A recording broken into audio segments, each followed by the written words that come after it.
ठाण्यातील हुक्का पार्लर व्यवसायावरती बंदी असून याबाबत गुन्हे दाखल करून देखील 3 वर्षांची शिक्षा आहे। पण ठाणे शहरात हुक्का पार्लर चालकांवरती असे गुन्हे पोलिसांकडून दाखल केले जात नाहीये आणि याबद्दलची खंत आमदार संजय केळकर यांनी व्यक्त केली आहे। यावर गृहराज्यमंत्री योगेश कदम यांनी शहरात शोध मोहीम सुरू करून ठोस कारवाई करण्याचे आदेश तात्काळ देण्यात येतील असे देखील सांगितले।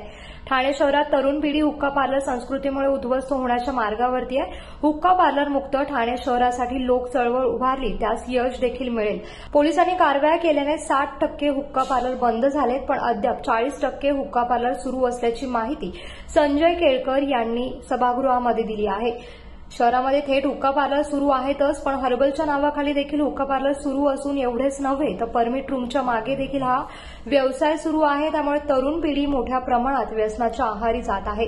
समाज माध्यमांवर तर छुप्या आकर्षक जाहिराती प्रसारित केल्या जात असून त्या ठिकाणी गेल्यावरती हुक्का पार्लर असल्याचं आढळून येत आहे। या हुक्का चालकांना व्यवसाय बंद करण्याची पोलिसांकडून फक्त समज दिली जाते, पण या व्यवसायावरती ठोस कारवाई करण्यास पोलीस कुचराई करत असल्याचं केळकर यांनी सांगितलंय। ठाणेकर तरुणांना देशोधडीस लावणारे हे हुक्का पार्लर कायमस्वरूपी बंद न करण्यामागे कोणते राजकारण आहे, अर्थकारण आहे असा संतप्त सवाल उपस्थित करत शहरात कॉम्बिंग ऑपरेशन करून हे व्यवसाय बंद करण्यात येतील का असा प्रश्न आमदार संजय केळकर यांनी उपस्थित केलाय।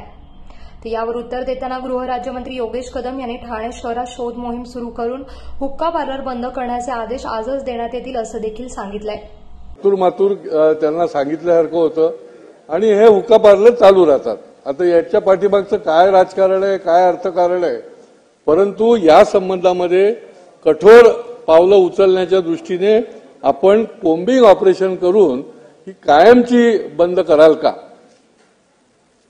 अध्यक्ष महोदय, सन्माननीय सदस्यांनी ठाणे महानगरपालिकेच्या हद्दीमध्ये किंवा ठाणे जिल्ह्यामधील अनधिकृत असलेल्या हुक्का पार्लरच्या बाबतीमध्ये त्यांनी प्रश्न उपस्थित केला आहे।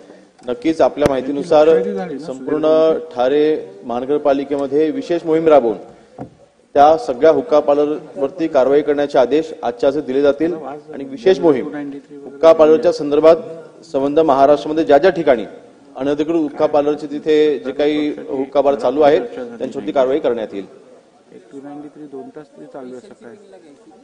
कोकणासह परिसरातील ताज्या घडामोडींसाठी सागर डिजिटलला सबस्क्राईब करा आणि नोटिफिकेशनसाठी बेल आयकॉनवर प्रेस करा।